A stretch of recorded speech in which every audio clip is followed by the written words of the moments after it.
बिस्मिल्लाहिर्रहमानिर्रहीम। अल्लाह ताला के पाक नाम से शुरू जो बड़ा मेहरबान नहायत रहम करने वाला है। अस्सलामुअलैकुम स्टूडेंट्स, मैं हूँ आपका teacher Mohammad Asim Nasar, second year ICS computer science के नेक्स्ट लेक्चर के साथ यूनिक ग्रुप ऑफ इंस्टीट्यूशन की तरफ से हाजिर हूँ। स्टूडेंट, अब यही दुआ हमेशा यही दुआ करनी चाहिए और यही हमारा ईमान है, यही हमारी दिन की इब्तिदा, दिन का आखिर इसी पे होना चाहिए। अल्लाह के नाम से ही शुरू और अल्लाह के नाम पे। अब ख़त्म वाली बात तो मुनासिब नहीं लगती। मुनासिब तो यही बात है कि बस अल्लाह के नाम से बस शुरू ही रहे और शुरू ही रहे। ख़त्म क्या है? ख़त्म थोड़ी कोई, ठीक है। वो अलग बात है कि वो अगर टर्म इस्तेमाल करते हैं तो वो मौजूद होती है। तो अब ये देखें कि जो क्या कहा जाता है कि अगर आप दिन की शुरुआत अल्लाह के नाम से करते हैं और सोने से पहले ख़त्म की बात है, सोने से पहले जो है फिर अल्लाह का नाम लेते हैं तो आपकी रात जो है वो भी ऐसी ही है कि आप इबादत में ही हैं, इबादत में ही हैं। कई दफ़ा कहा है स्टूडेंट मेरे पास इल्म क्या है? इल्म तो जो है वो अल्लाह की तरफ ही है। जो प्यारे प्यारे उलमा जो हैं, जो प्यारे प्यारे मुफ्ती साहब जो हैं उन्हीं के पास ही इल्म है। तो उसमें ये है कि कई दफ़ा जो है वो प्यारे आका ये भी कि जी इशा पढ़ते और वितर जो है, अगर यकीन है अल्लाह के करम से कि आप उठ जाएंगे तो वितर जो है वो बाद में पढ़ते। प्यारे आका उन्होंने तो अमली तौर पर हर एक चीज़ जो है अमल करके दिखाया ताकि उम्मत पे जो है सख्ती ना हो, ताकि मुख्तलिफ़ जो है अमाल मुख्तलिफ़ तरीक़ों से किए हमारे लिए ताकि हमें आसानी रहे, हमें मुश्किल ना हो। आका प्यारे जो हैं वो तो सबसे ज़्यादा प्यारे कि उसमें जब कोई आका को देखते कि अगर रोज़ा रखना शुरू कर दे, आका ऐसे है कि जब रोज़ा रख रहे हैं तो कहते हैं ऐसे है कि जैसे हमेशा रोज़ा रख रहे हैं, अब ये रोज़ा ही रखते रहेंगे। तो किसी प्यारों ने आका की तरह ऐसा रोज़ा रखना शुरू कर दिया तो आका ने कहा कि तुम जो है वक्फ़ा भी करो कि तुम ठीक है अमल जो मैं कर रहा हूँ उसके मुताबिक करने की कोशिश कर रहे हैं, लेकिन तुम मेरे जैसे नहीं कर सकते क्योंकि मुझे तो अल्लाह ताला खिलाता है, तो इसलिए जो है तुम वक्फ़ा भी करो। आका जो है वो तो हर चीज़ जानते हैं। कोई अगर कह रहा है कि आका मैं लगातार रोज़े रख लूँ, आका को तो पता ना ताकत कितनी है, तो उसको ज़्यादा दे रहे हैं कि आप रोज़े रख लो। कोई अगर कह रहा है रोज़ा रखना तो फिर आका कह रहे हैं कि जी इसमें गैप कर लो। तो इसलिए आका जो है उसमें यह है कि जब रोज़े रखते थे तो ऐसे लगता था कि अब रोज़े ही रखते रहेंगे, कभी जो है वो रोज़े छोड़ेंगे नहीं, और ऐसे था कि जब रोज़े नहीं रखे तो फिर ऐसे लगता था कि अब रोज़े रखेंगे नहीं। ये किस लिए? ये सिर्फ हमारे लिए, उनका अमल जो है सिर्फ हमारे लिए, आसानी के लिए कि उम्मत को जो है परेशानी ना हो। मसवाक का क्या कहा गया कि आका को इतनी प्यारी पसंद कि अगर मेरा दिल करे तो मैं इसको लाजिम कर दूं, लेकिन ये है कि इस तरीके से मेरी उम्मत को परेशानी हो जाएगी कि उसको मसवाक करनी पड़ेगी। इसलिए जो है आका ने यही कोशिश की कि जी आसानी। अब आसानी जो है, इस्लाम तो बहुत आसान है, लेकिन वो नफ़ल हैं, जितने अल्लाह ताला ने ताकत दी है तो आप अदा करें। अब 50 नमाज़ें अगर हो जाती तो फिर क्या था? फिर कितनी? अभी 5 नमाज़ें जब वो पढ़ते हुए हम 100 तरह के आर्गूमेंट कर रहे होते हैं, तो इसलिए 50 नमाज़ें होती तो फिर तो सारे दिन में नमाज़ें ही चल रही होती। तो अब क्या कहा गया कि नमाज़ें पढ़ेंगे 5 के सवाब मिलेगा 50 का। तो अब ये देख लें, अब ये बातें जो हैं ये आसानी के लिए ही हैं। 5 नमाज़ें जो इस्लाम के जो बुनियादी जो अरकान हैं, जो रुकन है, वो देखें वो तो आसान है। बाकी अल्लाह ने तौफीक दी हुई है तो ठीक है, अब नफल पढ़ते रहें, आप जो है नफली इबादत करते रहें, तो अब जो है सारी रात आप इबादत करते रहें। तो रमज़ान में कहा गया वो मुबारक रात को तलाश करो। अब ये देखें वो सारी जो अब अल्लाह वाले जो हैं वो तो सारे दिन जो है वो भी अल्लाह अल्लाह करते, रात को क़याम में थे। रात को जो है कितने प्यारे बुज़ुर्ग हैं जो उन्होंने इशा के वज़ू से फ़जर तक जाते हैं। 40-40 साल जो हैं वो इशा से वज़ू किया और फ़जर तक जा रहे हैं, तो फिर रात को सो कब रहे हैं? ठीक है। तो लेकिन ये कि फिर ये भी आपको कहा गया कि जी आप जो है उसमें थोड़ा सा आराम भी फरमाया करें। ये क्यों कहा जा रहा है? ताकि उम्मत को आसानी हो। अगर अब आप सारा दिन काम भी करें, रात को इबादत भी करें, तो फिर कितने दिन तक हम कर सकते हैं? ठीक है। लेकिन ये जो है कम से कम हमें वो एक दिल तो हमारा कर रहा हो ना कि मैं करूँ फ़िक्र। ठीक है, पहले भी बात की थी, बात लंबी हो रही है, तो अपने लेक्चर की तरफ चलते हैं। अल्लाह ताला से दुआ करते रहें अल्लाह हम पे करम करे। फॉर लूप जो है अपने प्रीवियस लेक्चर में वाइट बोर्ड पे किया था। अब इसको जो है बुक से इसकी थ्योरी जो है वो डिस्कस करेंगे इससे प्रोग्राम्स और फिर इसके शॉर्ट क्वेश्चन डिस्कस करेंगे। प्रैक्टिस लाजमी आपने करनी है, इसके बगैर गुजारा नहीं होगा। अपने टॉपिक की तरफ चलते हैं। सुन, अब ये अगला टॉपिक जो है वो अब हम फॉर लूप जो है वो डिस्कस कर रहे हैं। अब बुक में थोड़ा सा ये प्रॉब्लम है कि इसके अंदर फॉर लूप की ना हेडिंग नहीं लगाई गई। ये देखें, ये पेज जो है ये हम देख रहे हैं, पेज 197 है। पेज 197 पे जब ये डू वाइल लूप ख़त्म होता है, जहाँ पे इसका डिफरेंस था वाइल और डू वाइल का, तो यहाँ पे आगे हेडिंग नहीं लगी। तो यहीं से फॉर लूप यहाँ पे आप हेडिंग लगा लें। अब नई बुक में इसको सॉल्व किया गया, तो हो सकता है आपके पास किसी के पास ये बुक हो जिसमें हेडिंग ना लगी हो, नई बुक में उसको ठीक कर लिया गया। तो लेकिन यहाँ पे अगर देख लें किसी स्टूडेंट के पास जो है अगर ऐसी बुक है जिसमें ये हेडिंग नहीं लगी हुई, तो यहाँ पे फॉर लूप लिख लें। वैसे फॉर लूप लिखा हुआ, ठीक है। तो ये फॉर लूप जो है यहाँ से शुरू होता है। अब इसका सबसे पहले ये भी लॉन्ग क्वेश्चन है। लॉन्ग क्वेश्चन आपको चैप्टर 12 और 11 के वाले से क्या कहा गया है कि आप इसकी डेफिनेशन बताएंगे, फिर सिंटेक्स बताएंगे, फिर फ़्लो चार्ट बताएंगे और फिर इसके बाद जो है कोई एग्जांपल प्रोग्राम के तौर पर। अब इसमें अगर ये शॉर्ट क्वेश्चन है तो शॉर्ट क्वेश्चन के लिए ये आप ये 2 लाइंस करेंगे, लेकिन अगर आप कहते हैं कि ये 2 लाइंस कम हो रही हैं तो आप इससे पहले लिख लें it is an example of counter loop. Counter loop है। काउंटर लूप का मतलब क्या है कि जब आपको पता हो कि कितने टाइम्स ये ब्लॉक ने एग्जीक्यूट होना है, तो बेटर है लॉजिकली कि आप फॉर लूप इस्तेमाल करें। और आप यहाँ पे हमने एक और टर्म भी पढ़ी थी कि जी entry control loop, exit control loop. तो ये हमारे पास ये भी एंट्री कंट्रोल लूप ही है, जिसमें कंडीशन जो है वो पहले होती है और जो ब्लॉक जिसको एग्जीक्यूट करना होता है वो बाद में होता है। ये भी आप लिख सकते हैं। उसके बाद ये 2 लाइंस आप कर लेंगे। The for statement is another way of implementing loops in C because of its flexibility. Most programmers prefer the for statement to implement loops. अब यहाँ पे अगर देखा जाए तो ये लाइंस कम है, तो मैं आपको कह रहा हूँ इससे पहले आप लिख लें it is an example of counter loop या it is an example of entry controlled loop. ठीक है, ये लिख लें। उसके बाद ये 2 लाइंस कर लेंगे तो बन जाएगा ये डेफिनीशन। उसके बाद आपको ये सिंटेक्स ही नज़र आ रहा है, ये सिंटेक्स आप कर लेंगे। ये कि इसमें क्या है सिंटेक्स में कि आप ये फॉर का वर्ड इस्तेमाल करेंगे, उसके बाद इनिशियलाइजेशन एक्सप्रेशन ये लिखेंगे, सेमीकोलन लगाएंगे, टेस्ट कंडीशन सेमीकोलन लगाएंगे, फिर इंक्रीमेंट डिक्रीमेंट जो भी आपने करना है, एक से ज़्यादा इंक्रीज़ करना है, एक से ज़्यादा डिक्रीज़ करना है, या जैसे भी आपने मल्टीप्लाई करना है वैल्यूज़ को, जिस तरह भी आपने करना है वो यहाँ पर लिखेंगे। उसके बाद फिर ब्लॉक है, ब्लॉक के अंदर स्टेटमेंट है या स्टेटमेंट्स। तो ये हमारे पास सिंटेक्स है। फॉर लूप जब भी लिखेंगे तो इसी स्टाइल को फॉलो करते हुए लिखेंगे। अब यहाँ पे बुक के अंदर जो है इसका फ़्लो चार्ट नहीं बना हुआ, तो वो भी आपको अब ये नोट्स में अभी प्रोवाइड कर दिया जाएगा।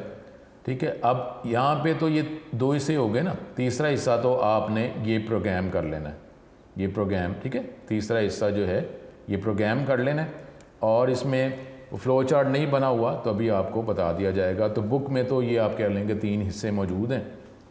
ये एक लूप है और लूप के अंदर वो 1 से लेकर 10 तक प्रिंट कर रहे हैं, तो ये एक प्रोग्राम की एग्जांपल होगी। 3 हिस्से। चौथा जो फ़्लो चार्ट जो है वो आपको नोट्स में प्रोवाइड कर दिया जाएगा। ठीक है, ये लॉन्ग क्वेश्चन 3 हिस्से, चौथा हिस्सा भी आपको पता चल जाता है। लेकिन यहाँ पर अब ये जो पोर्शन है इसको भी आप शॉर्ट क्वेश्चन के तौर पर कंसिडर कर लें कि 3 एक्सप्रेशन होते हैं फॉर लूप में, कि जी कितने एक्सप्रेशन हैं, 3 एक्सप्रेशन हैं।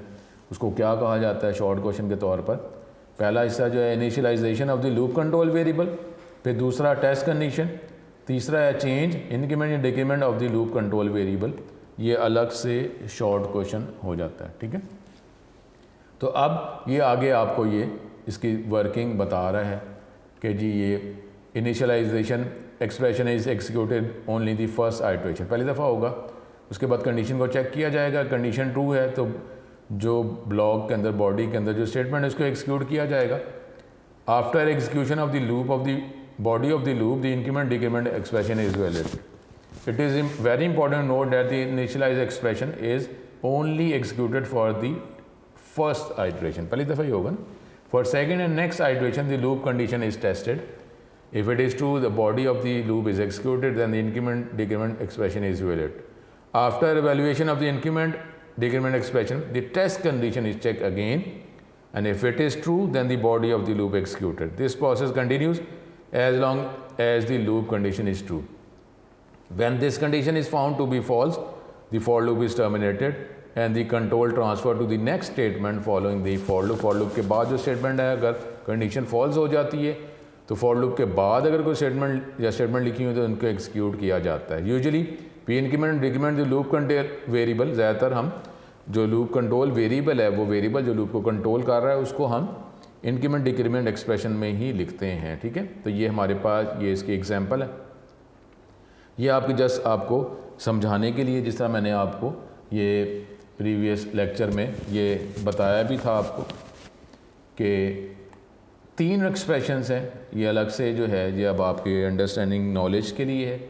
3 एक्सप्रेशन फॉर लूप में होते हैं separated by semicolon. 2 of the expression initialization expression increment ये ऑप्शनल है.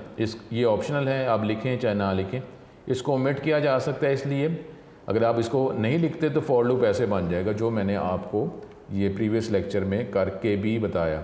अब यहाँ पे ये कंडीशन ही लिखी हुई है, आपने इनिशियलाइज लूप से पहले कर दिया और ब्लॉक के अंदर आपने इंक्रीमेंट कर दिया. लूप कंडीशन इज़ मैंडेटरी, ये लाजमी है, ये लिखनी ही लिखनी है, इसको आप ओमिट नहीं कर सकते.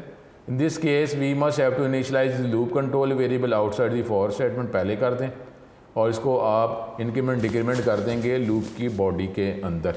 ठीक है, तो ये हमारे पास जो है ये इसके अंदर ये लॉन्ग क्वेश्चन हमने किया जिसके 3 हिस्से थे, डेफिनेशन, सिंटेक्स और प्रोग्राम. इसमें फ्लो चार्ट नहीं है बुक में तो वो मैं आपको बता दूंगा. और एक और शॉर्ट क्वेश्चन जो एक्सप्रेशन जो है फॉर लूप के 3 एक्सप्रेशन, ये अलग से शॉर्ट क्वेश्चन हमने किया. ठीक है, अब जो है अब हम अपने नोट्स की तरफ चलते हैं ताकि आपको मज़ीद क्लियर हो जाए. ठीक है, for loop, a for loop is a repetition control structure which allows us to write a loop that is executed a specific number of times. कि जब आपको ये पता हो कि जी कितने टाइम्स तक ही हमने ये ब्लॉक को एग्जीक्यूट करना है तो फिर लॉजिकली बेटर है कि फॉर लूप इस्तेमाल किया जाए. This loop is also called counter control loop. The loop enables to perform a number of steps together in one line.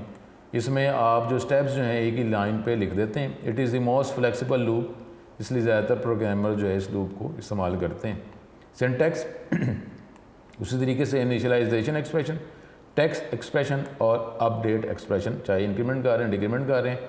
उसके बाद ये हमारे पास बॉडी ऑफ द लूप जो आप स्टेटमेंट चलाना चाह रहे हैं, फिर ये ब्रेसेस जो है ब्लॉक ख़त्म हो जाता है. उसके बाद जो है हमारे पास ये इसको जो सिंटेक्स है उसको एक्सप्लेन किया जा रहा है. इनिशियलाइजेशन एक्सप्रेशन, इसमें वो एक्सप्रेशन है जो हम लूप का जो वेरिएबल है काउंटर है उसको हमको वैल्यू प्रोवाइड करते हैं. जैसे आपने आई इज इक्वल टू 1 कर दिया. फिर test expression, condition. In this expression we have to test the condition. अगर वो कंडीशन ट्रू है तो लूप की बॉडी उसको एग्जीक्यूट किया जाएगा. और फिर अपडेट एक्सप्रेशन जो है उसको वैल्यूएट किया जाएगा, अदरवाइज लूप से हम बाहर चले जाएंगे. फॉर एग्जांपल ये i is less than equal to 10 लिखा आपने. फिर अपडेट एक्सप्रेशन, यहाँ पे जो लूप कंट्रोल वेरिएबल है उसकी वैल्यू को इंक्रीज़ या डिक्रीज़ करते हैं. After executing loop body this expression increments decrement the loop variable by some value, for example i++. Statement, कोई भी स्टेटमेंट या स्टेटमेंट जो है आप एग्जीक्यूट करना चाह रहे हैं जब कंडीशन ट्रू होगी. Statement is the instruction that is executed when the condition is true. अगर 2 या 2 से ज़्यादा स्टेटमेंट्स हैं तो आप ब्रेसेस लगाएंगे, इसको लूप की बॉडी कहा जाता है. In for loop, a loop variable is used to control the loop. First, initialize this loop control variable to some value. Then check whether this variable is less than greater than the counter value. If statement is true, loop की body को execute किया जाएगा और loop के variable को update किया जाएगा. ये steps चलते रहेंगे जब तक ये condition false नहीं हो जाती. Loop, for loop जो है इसमें 3 expressions हैं separated by comma, semicolon. Initialization and increment decrement expressions are optional, ये ऑप्शनल है. A for loop may be written as, जिस तरह ये देखें अब ये अगर ऑप्शनल है तो हमने कंडीशन अगर बतानी है सिर्फ, तो ये सेमीकोलन लगाना ज़रूर है, क्योंकि पहला पार्ट जो है वो एक किस्म का आप स्किप कर रहे हैं, लिख नहीं रहे।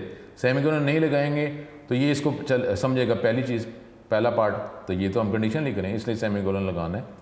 और फिर ये भी बताना है कि हम जो है अपडेट जो इंक्रीमेंट डिक्रीमेंट सेक्शन एक्सप्रेशन जो है वो प्रोवाइड एक ही लाइन पे नहीं कर रहे, इस लाइन पे नहीं कर रहे, तो फिर आपको सेमीकोलन दोबारा लगाना है। The above statement contains an condition expression, the initialization can be specified before the loop. Increment decrement जो है वो लूप की बॉडी में स्पेसिफाई कर देंगे। The condition in for loop is mandatory, ये लाजमी है, इसको ख़त्म ओमिट नहीं किया जा सकता है।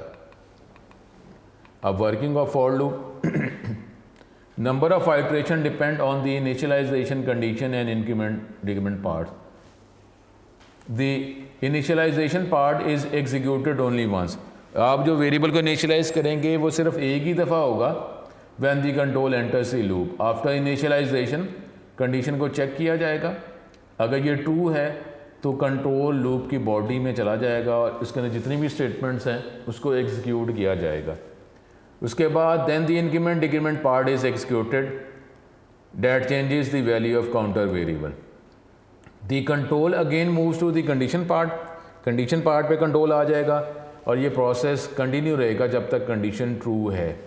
Loop is terminated when the condition becomes false, जब कंडीशन फॉल्स होगी तो लूप टर्मिनेट होगा। अब ये इसका ये फ्लो चार्ट है, ये आप जो है जो टेक्स्ट बुक अगर देख रहे हैं सिर्फ, तो ये फ़्लो चार्ट बना लें अपनी टेक्स्ट बुक पर। अदरवाइज़ जो है आप नोट्स कर रहे हैं तो उसके अंदर आपको फ़्लो चार्ट मिल जाएगा, ठीक है।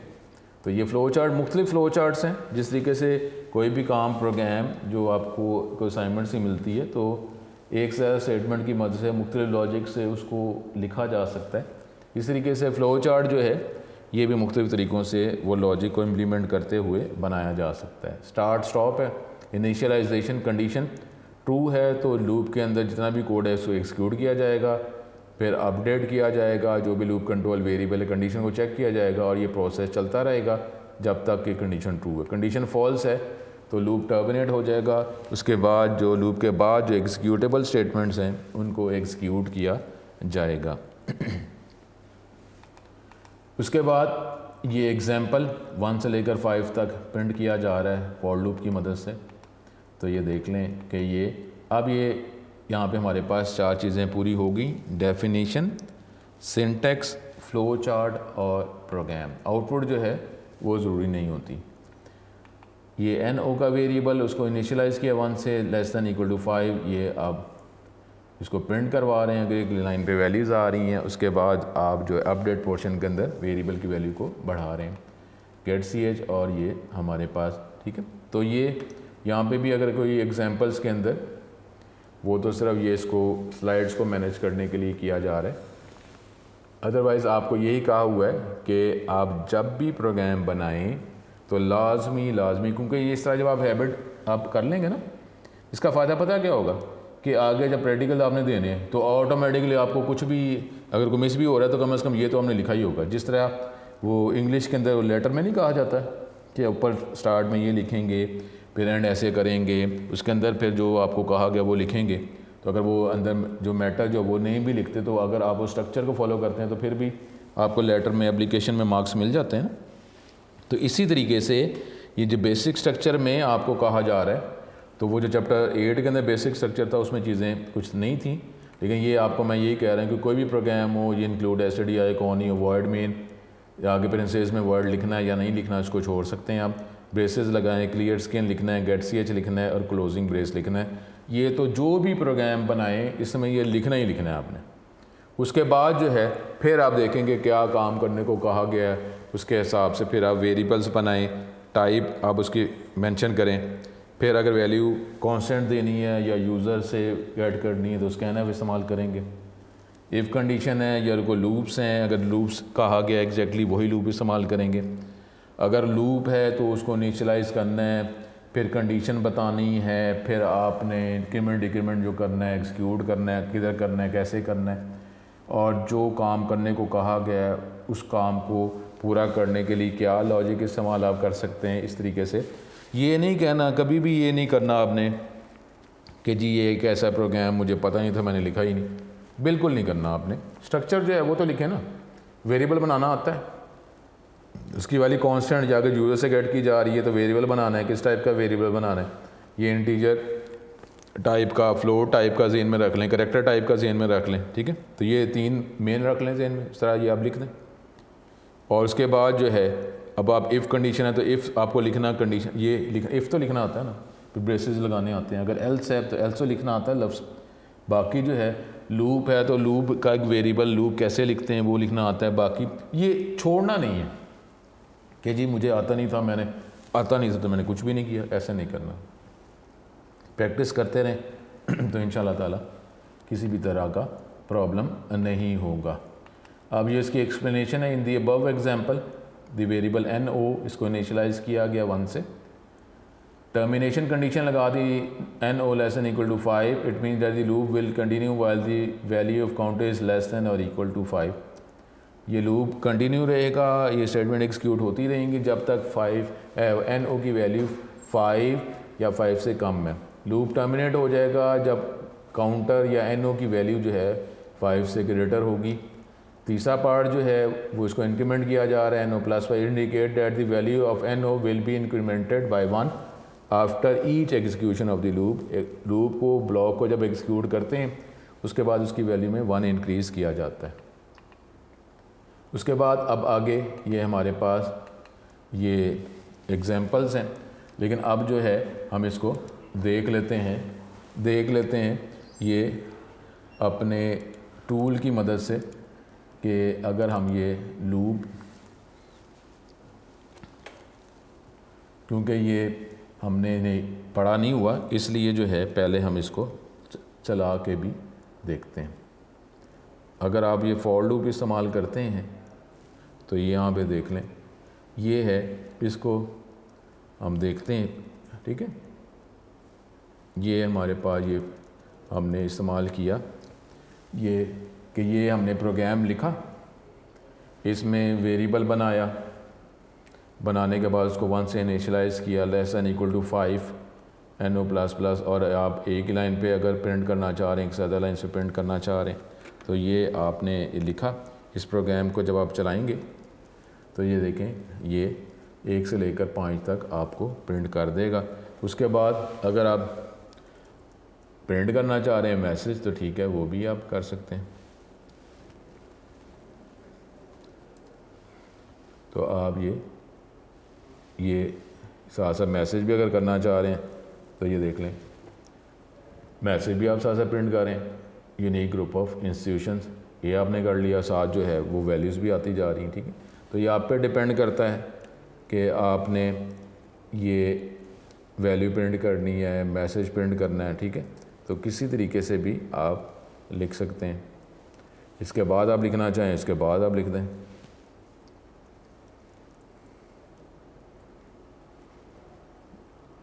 या अगर आप 10 टाइम्स चला रहे हैं तो ये देख लें कि इस तरीके से आप ये लिख रहे हैं।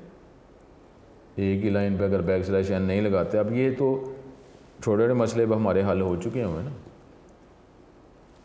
तो आप जो है इसके अंदर अगर कोई थोड़ा सा कोई कोड में अगर आपको कि ये सेमीकोलन नहीं लगा हुआ, ये नहीं लगा तो ज़ाहिर है ये तो हम इसको देख सकते हैं ना। ये तो कोई ऐसा मसला नहीं है कि बाब सेमीकोलन लगाना है आपने और ये कि डबल कोट्स आपने लिखने हैं और फिर ये बैक स्लैश अगली लाइन पे लेके जाना है या उसी लाइन पे लिखना है। तो अब आप जिस तरह आप इसकी प्रैक्टिस करते रहेंगे तो आप इसके साथ अटैच ही होंगे इन्वायरमेंट के साथ, ठीक है। अच्छा, वो जो मैं आपको कह रहा था कि ये इतना वैसे आपको जाने की ज़रूरत नहीं होती।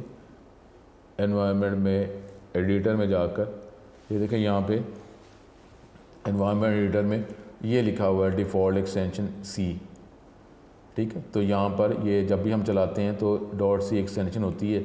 यहाँ पे अगर cpp अगर हम कर देंगे तो ये जो भी हम फाइल ओपन करेंगे उसमें हमें ये एक्सटेंशन जो है वो cpp नज़र आएगी, ठीक है। तो ये यहाँ से इसको चेंज किया जा सकता है। नॉर्मली ये हम C++ तो नहीं कर रहे ना। अब आप जब फाइल न्यू करेंगे तो देखिए ये cpp नज़र आ रहा है, वो जो मैंने आपको फॉर का बताया था, ठीक है। तो ये हमें ज़रूरत नहीं है, दोबारा इसको सही कर दें। ये हमें ज़रूरत नहीं है। एनवायरनमेंट में एडिटर में जाकर ये दोबारा जो है इसको सही कर दें, ये सी ही एक्सटेंशन आप कर दें, ठीक है। वैसे तो वो एनवायरनमेंट को बाद में सेव भी करना होता है। तो ये हमारे पास इनिशियल लेवल पे था। ये फॉर लूप जो है ये हमने इसको देखा, इसको चलाया। अब आप इसकी प्रैक्टिस करें और अब जो है मज़ीद फॉर लूप से रिलेटेड जो हैं, क्योंकि क्वेश्चंस जो हैं वो भी, क्योंकि ये चैप्टर 12 में हमारे पास जो है, चैप्टर 12 में ये प्रोग्राम का चांस ज़्यादा होता है। तो आप ये ज़हन में रख लें कि ये इसकी प्रैक्टिस आपने करनी है ज़्यादा, इसकी प्रैक्टिस आप ज़्यादा करेंगे, ठीक है। ये हमने फॉर लूप देखा था। अब ये देखें, ये 2019 में ये क्वेश्चन आया 2019 में कि आप 10 से 1 तक प्रिंट करना है यूजिंग फॉर लूप। अब सिर्फ ये है कि आपने रिवर्स प्रिंट करना है कि आपने जो लूप का जो वेरिएबल है उसको इनिशियलाइज़ करना है 10 के साथ, ठीक है। अब ये भी ज़रा ज़हन में रख लें कि जब आप वैल्यू इंक्रीज़ कर रहे होते हैं 1 से 10, तो आप 1 से इनिशियलाइज़ करते हैं और कंडीशन में क्या लिखते हैं, 1 से 10 करना है, तो 1 is less than equal to 10। और अगर 10 से 1 करना है तो 10 से इनिशियलाइज़ करना है और आप क्या लिखेंगे, ग्रेटर दैन इक्वल टू 1।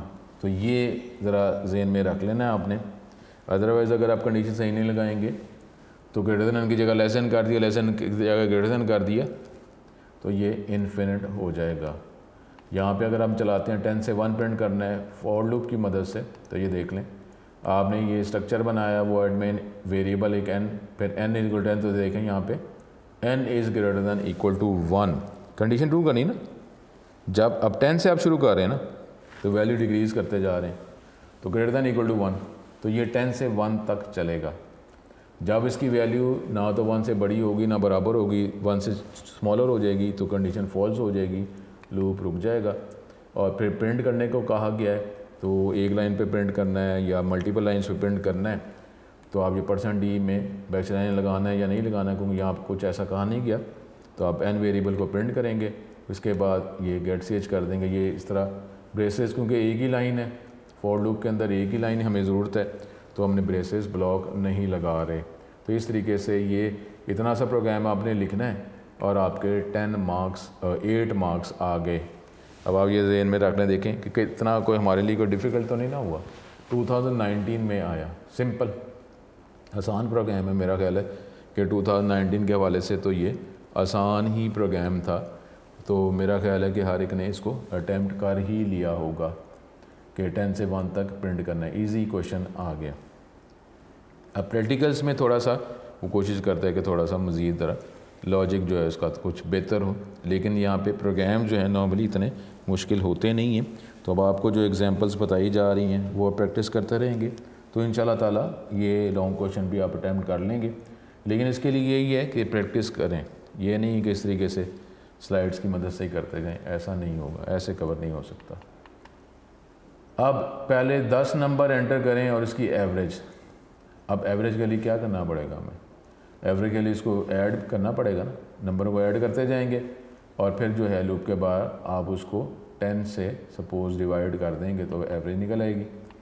अब ये पहले 10 नंबर एंटर करने, तो सम इसलिए कर रहे हैं ताकि हम उसको ऐड अप करते रहें। सी जो है ये कंट्रोल वेरिएबल है, एवरेज इसलिए आप कर रहे हैं क्योंकि एवरेज आप कैलकुलेट करेंगे तो दिखाएंगे। फ्लोट टाइप का है क्योंकि एवरेज जो डेसिमल पॉइंट पे आएगा आंसर।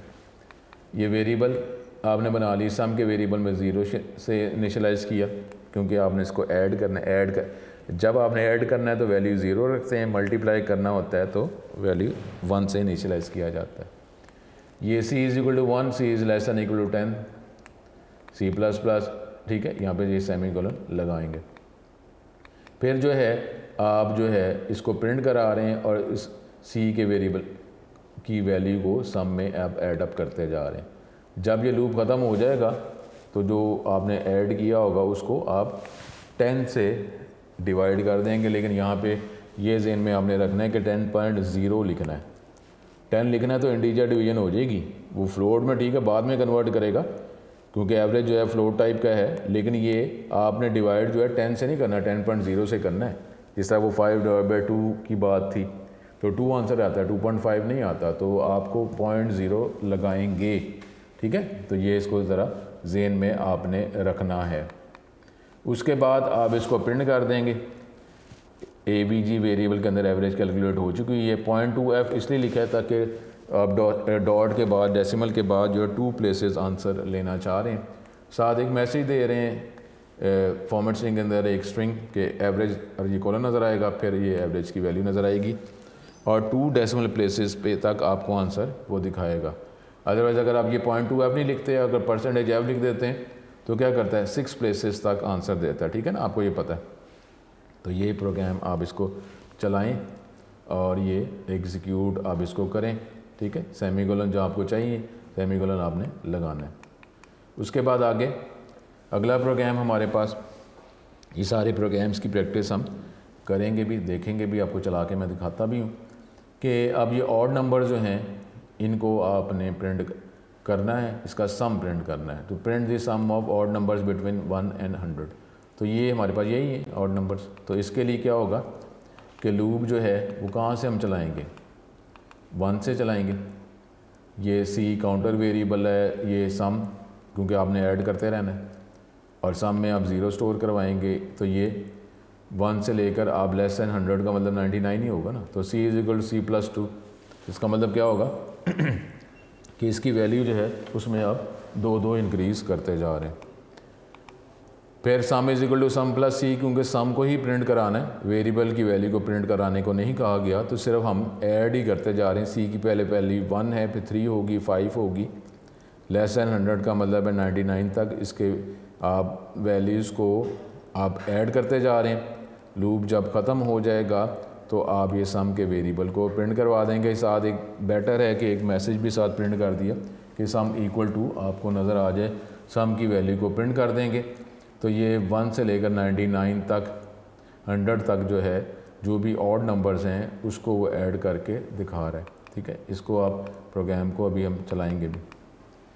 फिर ये देख लें, फिर ये आ गया, ये 2019, अब 2019 पहले भी था, तो मैंने आपको यही बताया हुआ है कि 2 बोर्ड्स को इस नोट्स में जो है कवर करने की कोशिश की है, और वो गुजरांवाला और लाहौर, जिसकी वजह से आप ये देख लें कि ये यहाँ पे लाहौर गुजरांवाला नहीं लिखा होता। तो अगर हमने वो बात की थी कि 10 से 1 तक प्रिंट करना है, वो भी 2019 में, और फिर ये फैक्टोरियल प्रिंट करना है, ये भी 2019 में। तो इसका मतलब क्या है कि एक लाहौर बोर्ड का क्वेश्चन है और एक गुजरांवाला बोर्ड का। तो इसलिए अगर आप ये करेंगे, कई दफ़ा ये क्वेश्चन जो है इंटरचेंज होते रहते हैं और ये पेपर्स भी जो हैं वो शफल हो जाते हैं। तो इसलिए जो है ये, ताकि आपके पास नॉलेज थोड़ा ज़्यादा मिल जाए, इसलिए आपको ये क्वेश्चंस बताए जा रहे हैं। अब फैक्टोरियल निकालना है आपने, फॉर लूप की मदद से फैक्टोरियल कैलकुलेट किया जा रहा है। अब फैक्टोरियल कैलकुलेट करना है तो अब एक नंबर जो यूज़र एंटर करेगा उसका फैक्टोरियल निकाला जाएगा फॉर लूप की मदद से। ये बेसिक स्ट्रक्चर आ रहा है। उसके बाद आप ये देखें, एक नंबर जिसमें आप यूज़र से वैल्यू ऐड करेंगे। C कंट्रोल वेरिएबल है लूप को चलाने के लिए। फैक्ट जो है जिसमें आप मल्टीप्लाई करके उसकी वैल्यू जो है, वेरिएबल की वैल्यू जो है वो उसको मल्टीप्लाई करके स्टोर करते जाएंगे। तो ये वेरिएबल बना लिया आपने। क्लियर स्क्रीन, और क्लियर स्क्रीन के बाद जो है इनिशलाइज जो करना होता है वो क्लियर स्क्रीन के बाद होता है। फैक्ट में 1, क्योंकि मल्टीप्लाई होना है इसलिए फैक्ट के वेरिएबल 1 रखवाया। जब ऐड करना होता है तो 0 रखवाते हैं। एक वैल्यू ऐड करने का मैसेज स्कैन किया गया, NO के वेरिएबल में नंबर गेट किया गया, और ये जो है ये 1 से चल रहा है नंबर तक। अगर 3 का फैक्टोरियल है तो 1 से 3 तक लूप चल रहा है, उसकी वैल्यू इंक्रीज़ हो रही है।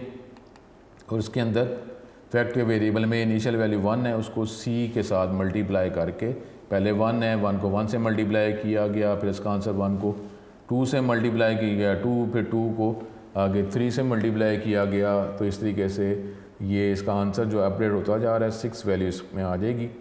और जब ये लूप ख़त्म हो जाएगा तो वो ज़रा मैसेज प्रॉपर दिखाने के लिए जो है ये किया जा रहा है। अदरवाइज़ सिर्फ आप फैक्ट के वेरिएबल को ही प्रिंट कर सकते हैं, लेकिन मैसेज जो है प्रॉपर अगर नज़र आ जाए कि फैक्टोरियल ऑफ 3 इज़ 6, इस तरीके से ये वैल्यू जो है दिखाई जाएगी।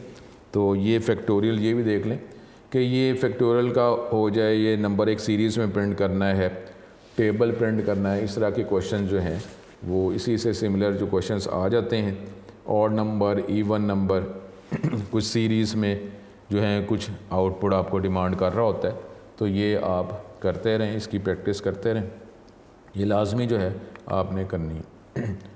ये सारे प्रोग्राम जो हैं इसकी प्रैक्टिस जो है मैं आपको ये हम टूल में करेंगे भी। A program that displays product of all odd numbers. अब ऑड नंबर 1 से लेकर 10 तक जो ऑड नंबर्स हैं उसको प्रिंट करना है। फिर वो देखें बेसिक स्ट्रक्चर। अब बेसिक स्ट्रक्चर तो इतना होना चाहिए कि जैसे कुछ भी हो, बस आप क्वेश्चन में बाद में तो करें, पहले बेसिक स्ट्रक्चर लिख दें, तो उतने तो मार्क्स मिलने हैं ना। अब क्योंकि जो है ये लॉन्ग टाइप का क्योंकि इसका प्रोडक्ट निकाला जा रहा है ऑड नंबर का, इसलिए वैल्यू बड़ी हो सकती है, इसे लॉन्ग टाइप का वेरिएबल बना लिया इंटीजर से भरा। फिर लॉन्ग टाइप है जिसमें ज़्यादा रेंज में ज़्यादा बड़ी वैल्यू रखवाई जा सकती है। प्रोडक्ट में 1 स्टोर करवा दिया क्योंकि हमने मल्टीप्लाई करना है। c is equal to c less than equal to 10, 1 से 10 तक चलेगा। और फिर c is equal to c plus 2, तो ये क्या करेगा 1, 1 के बाद 3, 3 के बाद 5 हो जाएगा। इसके अंदर जो आप कर रहे हैं प्रोडक्ट को आप product is equal to product multiply c या product multiply equal to c, ये कंपाउंड असाइनमेंट ऑपरेटर की मदद से किया जा रहा है। तो जो 1 को मल्टीप्लाई किया जाएगा पहले 1 से ही, फिर 1 को मल्टीप्लाई जो उसका आंसर है उसको अगला 3 से मल्टीप्लाई कर दिया जाएगा, 3 को आगे अगला जो है 5 के साथ मल्टीप्लाई कर दिया जाएगा। इस तरीके से ये आगे मज़ीद प्रोसेसिंग करके मल्टीप्लिकेशन की जा रही है। जब ये लूप ख़त्म हो जाएगा तो ये प्रोडक्ट के वेरिएबल को प्रिंट करवा लिया जाएगा। परसेंटेज LD है, ठीक है। LD इसलिए इस्तेमाल किया जा रहा है क्योंकि लॉन्ग टाइप का वेरिएबल है, तो इसलिए जो इसकी वैल्यू ज़्यादा हो सकती है, इसलिए लॉन्ग टाइप का वेरिएबल बना दिया। इंटीजर टाइप भी अगर आप करें ठीक है, वो कोई ऐसा प्रॉब्लम नहीं होगा, लेकिन वैल्यू अगर बढ़ जाएगी तो फिर हमारे पास अनएक्सपेक्टेड आंसर आता है, इसलिए लॉन्ग टाइप का वेरिएबल बना दिया। गेट ch आप लगाएंगे और ये क्लोजिंग ब्रेस, और ये हमारे पास ये प्रोग्राम ख़त्म हो जाएगा। ये सारे प्रोग्राम जितने भी आपको बताए जा रहे हैं इसके आपने इंडिविजुअल प्रैक्टिस आपने लाजमी करनी है। फिर ये देखें वो टेबल का क्वेश्चन आ गया कि ये आप करेंगे कि एक वैल्यू यूज़र से गेट की और उसका टेबल प्रिंट करवाया जा रहा है। इसी तरीके से बेसिक स्ट्रक्चर ये आप कर रहे हैं, और फिर एक TAB का वेरिएबल जिसमें यूज़र से वैल्यू गेट की जाएगी कि कौन सी वैल्यू का टेबल देखना चाह रहे हैं। C जो है काउंटर वेरिएबल है। आप तो देखें ये इतनी प्रैक्टिस कर करके हमें अंदाज़ा भी हो जाता है कि जी क्या काम करने को कहा गया, तो कौन से वेरिएबल्स बनाने हैं, किस टाइप के वेरिएबल होने हैं। तो ये जो है इसका तो आपको फ़ायदा है आपके ऑनलाइन लेक्चर्स का कि आपके पास जो है एग्जांपल्स जो हैं वो आपको बताई जा रही हैं, समझाई जा रही हैं और करके भी दिखाया जा रहा है। तो अब आपने प्रैक्टिस जो है वो तो आपकी तरफ से ही है ना। प्रैक्टिस नहीं करेंगे और ये सिर्फ प्रोग्राम के नोट्स अगर आपको मिल जाएँ तो क्या आप प्रोग्रामर तो नहीं बन जाएंगे ना। प्रैक्टिस तो करनी ही, प्रैक्टिस करके हमें पता चल जाता है कि ये वेरिएबल इसलिए बनाना है, ये इसलिए बनाना है। ये वैल्यू गेट की जा रही है TAB में, जो यूज़र वैल्यू देगा उसका टेबल दिखाया जाएगा। और ये C का वेरिएबल 1 से इनिशियलाइज़ किया 10 टाइम्स, तो ये जो भी वैल्यू एंटर करेंगे उसका 1 से लेकर 10 तक टेबल दिखाएगा। फिर ये देखें इसकी वैल्यू टैब ये आप करेंगे डबल कोट्स यहाँ पे क्लोज़ करना है \n के बाद, और ये है आप ये इसकी टैब नंबर और ये इस तरीके से ये प्रिंट कर देंगे। तो ये टेबल जो भी नंबर आप एंटर करेंगे उसका टेबल जो है वो दिखाया जाएगा। तो इसकी आप प्रैक्टिस करते रहें, लाजमी प्रैक्टिस करनी है, प्रैक्टिस के बगैर जो है गुजारा नहीं होगा, ठीक है। आगे भी यहाँ पे हमारा लेक्चर जो है ये आज का ख़त्म होता है, तो आगे मज़ीद अगले लेक्चर्स के अंदर मज़ीद कोई इसकी प्रैक्टिस जो है आगे कोई और एग्जांपल्स हैं तो उसको हम डिस्कस करेंगे, ठीक है। तो अपना बहुत ज़्यादा ख्याल करें, एक एक प्रोग्राम जो है उसकी आपने प्रैक्टिस करनी है, ये प्रैक्टिस के बगैर गुजारा नहीं होगा। नेक्स्ट लेक्चर में दोबारा मुलाकात होती है। अस्सलाम वालेकुम।